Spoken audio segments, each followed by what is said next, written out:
I'm Charlotte Faucher and I'm a lecturer in modern French history at the University of Bristol. In the 18th and 19th century, relationships between France and Britain were tense. It was characterized by attitudes of competition. Britain had an extremely liberal policy of migration, which meant that French individuals, from the Huguenots up until the anarchists, for example, were welcome to settle in London and beyond.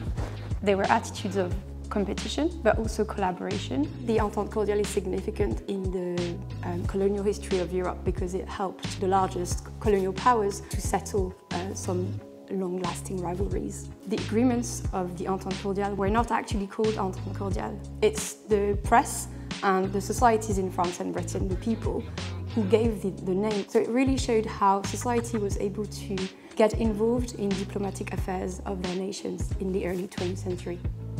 France has an incredibly important soft power in the world and has had such an influence and prestige since around the time of the French Revolution. French soft power relies on its arts and culture and also on its language. And I think France is such an iconic country in Britain because it's on the doorstep, so it's an easily accessible country. It's a country that's perhaps easy to know and to understand. France and Britain share similar aims and ambitions for the world. It's really important that we continue sharing our understanding of international policies through bilateral agreements, but also bilateral partnerships.